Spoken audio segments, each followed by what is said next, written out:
Hello बच्चों, आप सभी का आपके अपनी YouTube channel my classroom lecture में बहुत बहुत स्वागत है। अगर आपने अभी तक हमारे इस चैनल माई क्लासरूम लेक्चर को सब्सक्राइब नहीं तो सब्सक्राइब करें, पसंद आने पर लाइक शेयर कमेंट जरूर करें और नए वीडियो पाने के लिए नोटिफिकेशन बेल को प्रेस कर दें। इस वाले वीडियो में हम लोग पढ़ने जा रहे हैं झारखंड पॉलिटेक्निक से रिलेटेड प्रीवियस क्वेश्चन। इसमें हम लोग भौतिक विज्ञान फिजिक्स पे क्वेश्चनों पर विचार करने जा रहे हैं। तो 101 नंबर क्वेश्चन है, निम्नलिखित परिघटनाओं में से कौन सी व्याख्या इस अवधारणा के साथ नहीं की जा सकती, प्रकाश सदैव सीधी रेखा में चलती है। तो ऑप्शन नंबर सी आपका सही हो जाएगा, विवितरण यानी डिफ्रेक्शन। 102 समतल दर्पण द्वारा बनाया गया प्रतिबिंब वस्तु के आकार से दोगुना होगा, वस्तु के आकार का आधा होगा, वस्तु का आकार के बराबर आकार का होगा, पार्श्वी उल्टा होगा। तो ऑप्शन नंबर सी आपका राइट आंसर होगा, जो कि 3 और 4 बोल रहा है, यानी वस्तु के आकार के बराबर का होगा, पार्श्व उल्टा होगा। 103 नंबर क्वेश्चन, चम्मच के बाहर की ओर उभरे हुए पृष्ठ से प्राप्त प्रतिबिंब की प्रकृति क्या होगी और इसे कौन से प्रकार के दर्पण के निकट माना जा सकता है। यानी 100 नंबर 3 ऑप्शन नंबर 3 सी आपका सही होगा, सीधा और उत्तल दर्पण माना जा सकता है। 104 अनंत दूरी पर रखी हुई एक वस्तु अवतल दर्पण के समक्ष x दूरी पर रखे पटल पर एक स्पष्ट और दीप्त प्रतिबिंब बनाती है। x बराबर है, x किसके बराबर है? दर्पण की फोकस दूरी के। ऑप्शन नंबर सी आपका राइट आंसर होगा।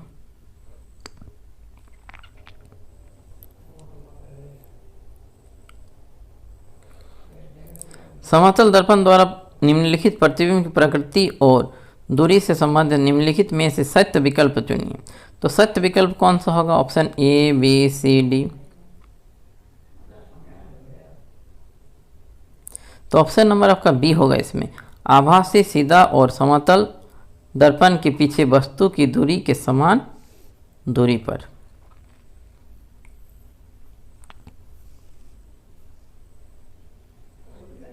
वन 106 नंबर क्वेश्चन है, एक अवतल दर्पण द्वारा एक वस्तु का आभासी प्रतिबिंब प्राप्त करने के लिए वस्तु डेस्क पर रखी होनी चाहिए। अवतल दर्पण से हमको आभासी प्रतिबिंब बनाना है, वस्तु किस कहाँ पे रखेंगे? न मुख्य फोकस और ध्रुव के बीच में। ऑप्शन नंबर डी आपका राइट आंसर होगा।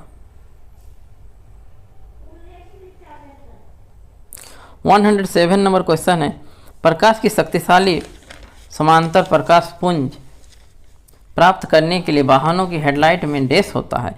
तो वाहनों की हेडलाइट में हम लोग जानते हैं अवतल दर्पण का प्रयोग होता है। ऑप्शन नंबर बी होगा राइट आंसर। सदैव आभासी और सीधा प्रतिबिंब प्राप्त करने के लिए किस प्रकार के दर्पण प्रयोग में लाया जाता है? न समतल दर्पण और उत्तल दर्पण। ऑप्शन नंबर डी होगा आपका, ये भी दोनों। 109 क्वेश्चन बोल रहा है, यदि आवर्धन m बराबर +1.5 हो तो क्या होगा? ऑप्शन नंबर बी आपका राइट आंसर होगा, प्रतिबिंब का आकार ग्रेटर देन वस्तु का आकार, वास्तविक प्रतिबिंब बनेगा। यानी ऑप्शन नंबर बी आपका राइट आंसर होगा। 110 नंबर क्वेश्चन क्या बोल रहा है, जल में आंशिक रूप से डूबी हुई पेंसिल वायु और जल के अंतःपृष्ठ पर प्रतिस्थापित प्रतीत होती है, यह किसके कारण होता है? न अपवर्तन के कारण होता है। ऑप्शन नंबर डी होगा, यानी रिफ्रैक्शन।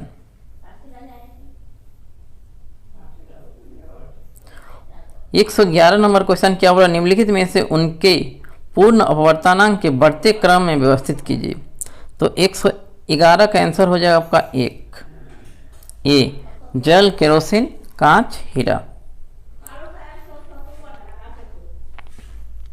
112 नंबर क्वेश्चन है, लेंस की शक्ति लेंस की फोकस दूरी के किस प्रकार संबंधित है?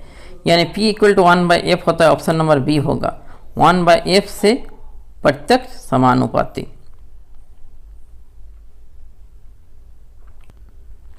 एक 113 नंबर क्वेश्चन बोला, नेत्र विशेषज्ञ द्वारा लेंस की शक्ति +2.5 D बताई गई है। तो हम लोग जानते हैं क्या P बराबर होता है आपका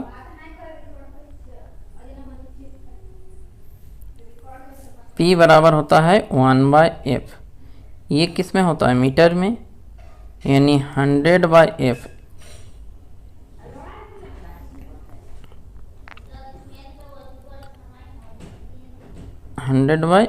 P इक्वल टू, और f इक्वल टू होगा 100/2.5।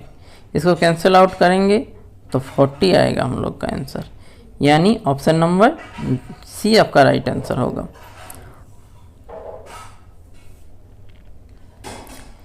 f equal to 100/2.5 cancel out करेंगे 40 आंसर आएगा आपका।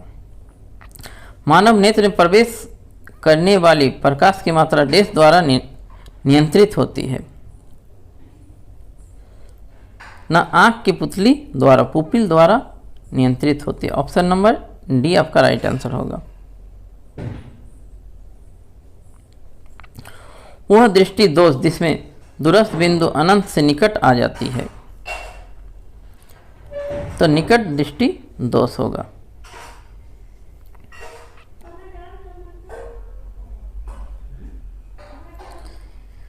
एक 116 नंबर क्वेश्चन क्या बोल रहा है, एक व्यक्ति समाचार पत्र को सहजता से पढ़ने के लिए आंख से ढककर पढ़ता है, उसे दृष्टि दोष है।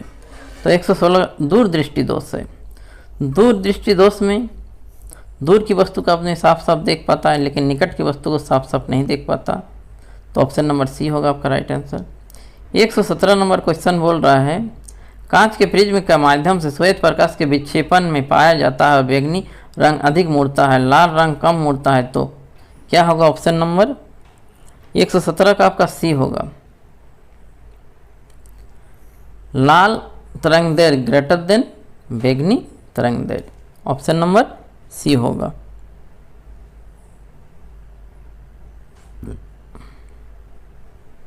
चंद्रमा के धरातल से देखने पर आकाश का रंग कैसा दिखाई देगा, 118 का आपका हो जाएगा डी, काला दिखाई देगा। चंद्रमा से यदि हम लोग धरती को देखेंगे तो काला दिखाई देगा, आकाश को काला दिखाई देगा।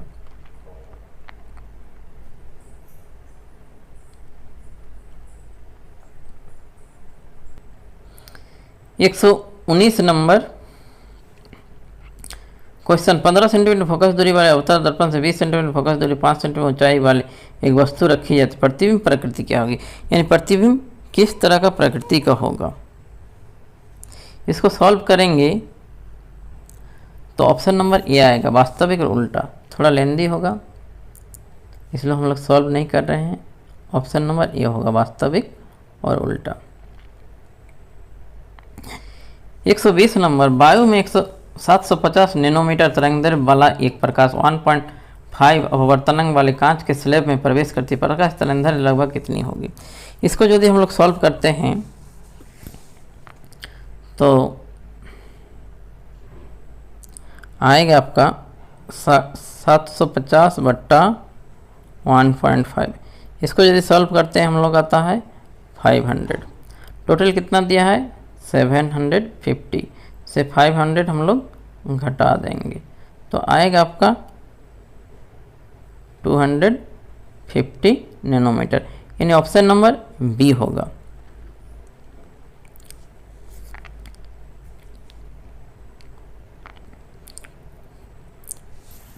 एक 121 दो लेंस, एक 20 सेंटीमीटर की फोकस दूरी का उत्तल, एक 25 सेंटीमीटर फोकस दूरी का अवतल, इस संयोजन को फोकस दूरी कितनी होगी।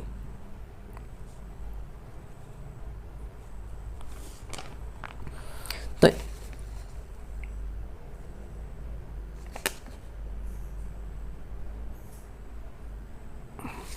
इसको यदि हम लोग सॉल्व करते हैं 1/F मानते हैं equal to 1/F1 plus 1/F2, यानी 1/20 प्लस 1/-20, इस तरह होगा आपका 1/F इक्वल टू 1/20 प्लस 1/-25, यानी 1/20 माइनस 1/25। इसको आप लोग सॉल्व कीजिएगा तो 100 आएगा, ऑप्शन नंबर बी होगा आपका राइट आंसर। यदि वायु में जल का अपवर्तनांक 4/3 है तो जल में वायु का अपवर्तनांक कितना होगा। 122 का ऑप्शन नंबर आपका बी होगा, यानी इसका उल्टा हो जाएगा। 4/3 है तो 3/4 हो जाएगा। एक व्यक्ति को -0.50 डायोप्टर शक्ति के लेंस की आवश्यकता होती तो उसका दूरस्थ बिंदु कहाँ है?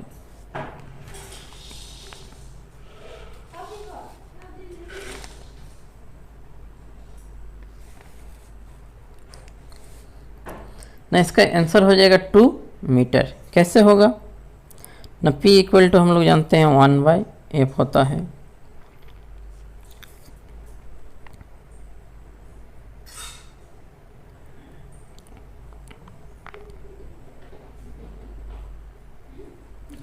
यानी 1/0.50, यहाँ पे 100 आएगा। इसको जैसे कैंसिल करेंगे 5 2 जा 10 हो जाएगा, यानी 2 मीटर हो जाएगा। इस तरह आपको सॉल्व करना है। दूरदृष्टि दोष ग्रसित एक नेत्र का निकट बिंदु क्या होगा?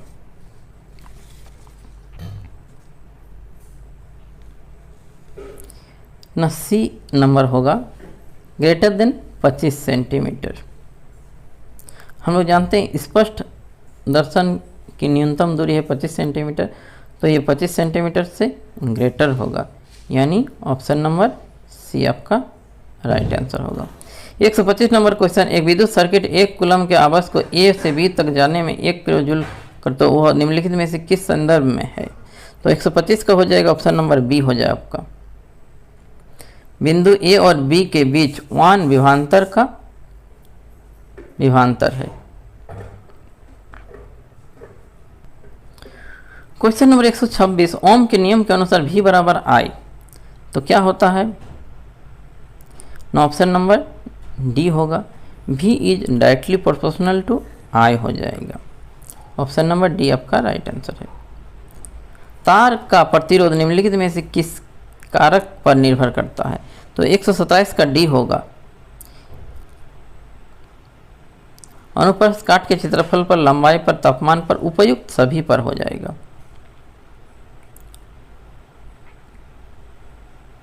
उपयुक्त सभी पर।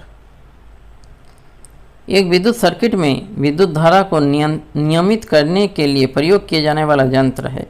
128 का आपका सी होगा, धारा नियंत्रक।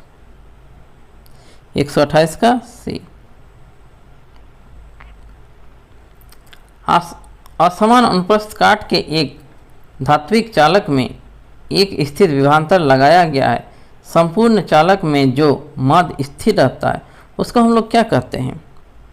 तो 129 का ए नंबर होगा, विद्युत धारा कहते हैं।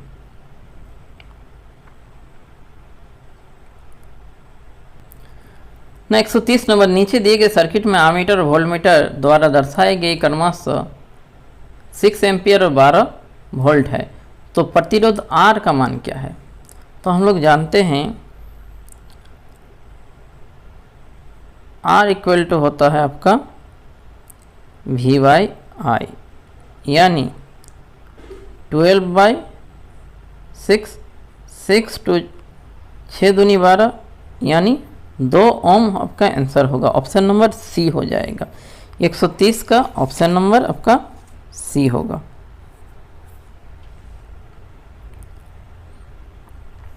एक चालक 5 मिनट में 150 कूलम के आवेश प्रवेश करते हैं तो 1500 कूलम के आवेश निकलते हैं, तो विद्युत धारा क्या है?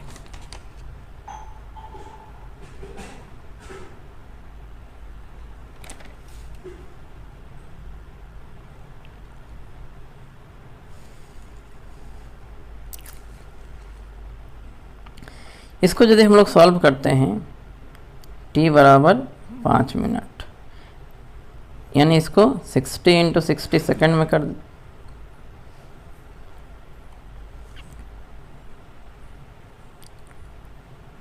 ऐसा नहीं होगा।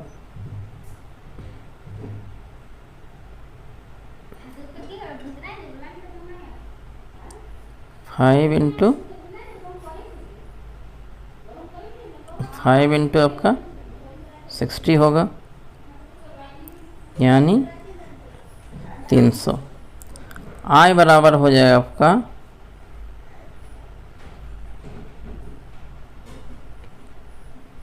Q/T, यानी 1500/300। 2 0 2 0 कैंसिल आउट, 5 दिया 15,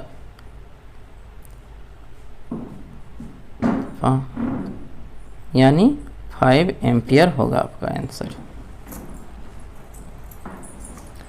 क्वेश्चन नंबर 32, समान पदार्थ के दो तार जिनकी लंबाई और त्रिज्या का अनुपात 3:4 3:2 है और 6 वोल्ट है, एक बैटरी के समांतर जुड़े हैं, विद्युत धाराओं का अनुपात क्या होगा? 132 का आपका आंसर हो जाएगा, 132 का बी होगा, 3:1 हो जाएगा। थोड़ा लेंदी है, इसको हम लोग बना नहीं रहे हैं।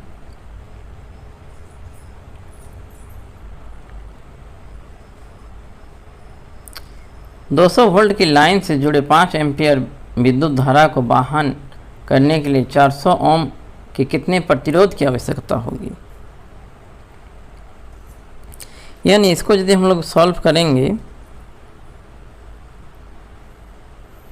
तो R इक्वल टू आपका हो जाएगा V/T, यानी 200/5 यानी 40 ओम हो जाएगा। फिर हम लोग सॉल्व करते हैं 1/R equal to 1/400 plus 1/400 plus n। इसको यदि हम लोग सॉल्व करते हैं तो 10 आएगा, यानी ऑप्शन नंबर डी आपका राइट आंसर होगा।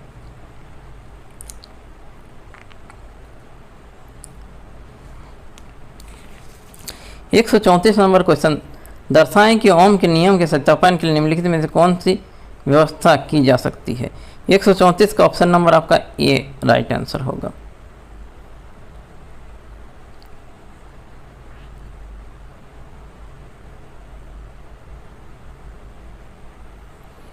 एक 135 नंबर बोल रहा है क्वेश्चन, दिए गए दो प्रतिरोध R1 R2 के श्रृंखला और समांतर संयोजन का प्रयोग V1 ग्राफ नीचे दिखाया गया है।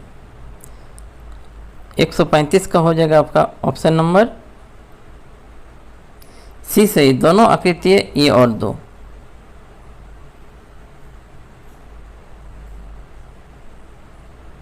दोनों आकृति 1 और 2 श्रृंखला समांतर। 136 नंबर हो जाएगा आप लोग का आंसर। 136 का यदि हम लोग देखते हैं तो हो जाएगा 10/12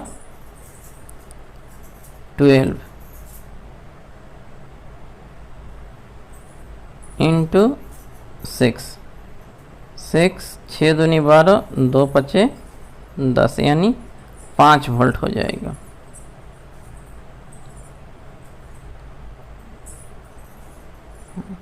टेन वोल्ट दिया है, ऊपर 10 लिखेंगे, 6 4 10 2 12, नीचे 12 लिखेंगे और यहाँ पे 6 लिखेंगे, यानी हो जाएगा आप लोग का आंसर 5।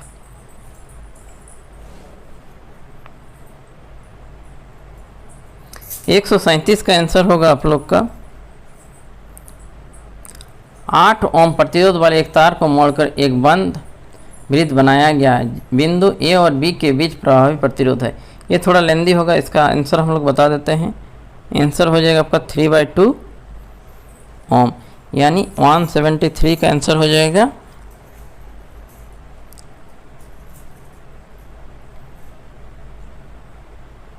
वन 137 का 3/2 ओम बी नंबर आंसर होगा। एक विद्युत हीटर को 1 किलोवाट दर्शाया जाता है, प्रति घंटा उत्पादित ऊष्मा की गणना कीजिए। तो हो जाएगा 1 किलोवाट इक्वल टू 10⁻³ वाट। फिर हो जाएगा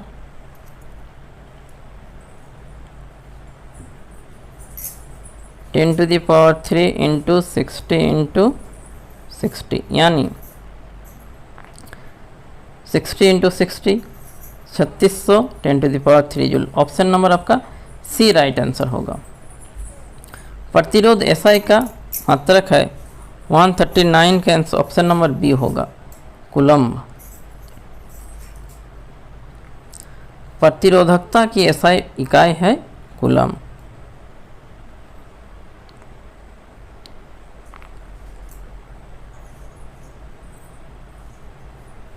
एक 140 का आंसर होगा आप लोग का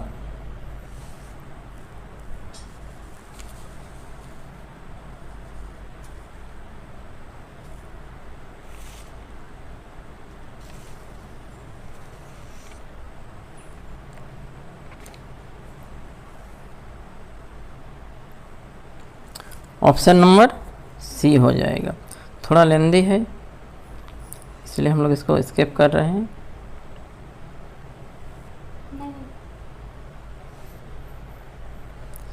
एक सकल आपसे घर में एक छोटे से विद्युत संयंत्र में 45 kg ऊर्जा उत्पादित होती है और तो आप 45 W का प्रादीप्त बल्ब लगभग कितने देर जला सकते हैं। इसको यदि हम लोग सॉल्व करेंगे 45 सेकंड हो जाएगा आंसर।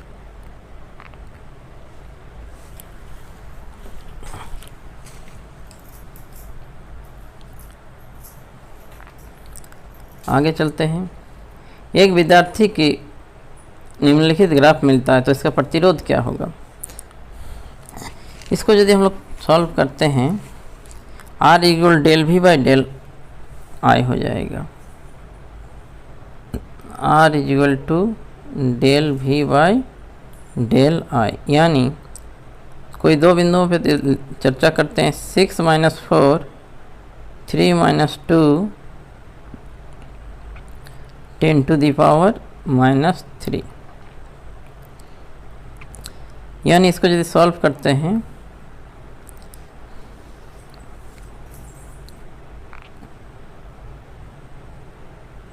तो ऑप्शन नंबर आपका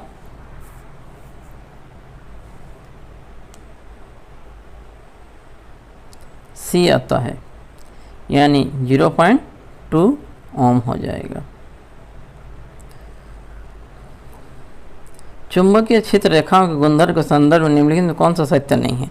143 का सी हो जाएगा। जब दो चुंबक रखे जाते हैं तो वे प्रतिच्छेद करते हैं, यह सत्य नहीं है। 144 का हो जाएगा आपका आंसर सी, सुई नहीं चलती। 144 का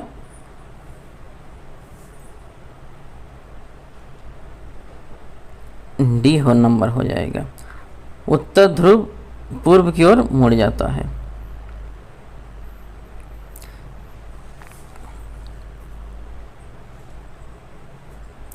एक 145 का आंसर होगा आप लोग का। एक लंबे सीधे विद्युत वाहक तार में चुंबकीय क्षेत्र की शक्ति तार की प्रकृति पदार्थ की प्रकृति पर निर्भर करती है। विद्युत धारा की प्रत्यक्ष समानुपाती होती है, दूरी से प्रतिलोमानुपाती समानुपाती होता है। तो ऑप्शन नंबर सी होगा। 2 और 3 नंबर आपका सही है। 146 नंबर का आंसर हो जाएगा ऑप्शन नंबर सी, विद्युत धारा की दिशा के साथ साथ क्षेत्र की दिशा पर। 147 नंबर का आंसर हो जाएगा आपका सी, एक विद्युत फ्यूज आधारित है विद्युत धारा के ऊष्मीय प्रभाव पर, विद्युत धारा के ऊष्मीय प्रभाव पर आधारित है। 148 एक बॉक्स प्रकार के सौर कुकर में शीर्ष पर कांच के आवरण का उद्देश्य है। 148 का बॉक्स में धूल जाने से रोकने के लिए, यानी ऑप्शन नंबर सी हो जाएगा। 149 का आंसर होगा आप लोग का, भली भांति कार्य करने के लिए पवन विद्युत यंत्र न्यूनतम लगभग डेज की पवन गति का प्रयोग होता है। 15 किलोमीटर प्रति घंटा न्यूनतम गति होना चाहिए। 150 का आंसर होगा, निम्नलिखित में से कौन सी ऊर्जा सूर्य से ली जाती है।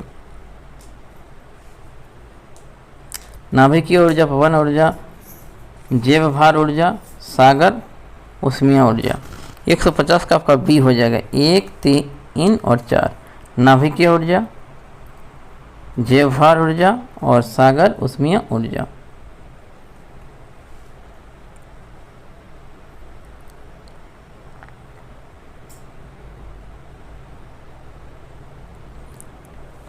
Thank you for watching. Channel में बने रहें नई नई वीडियो प्राप्त करने के लिए चैनल को सब्सक्राइब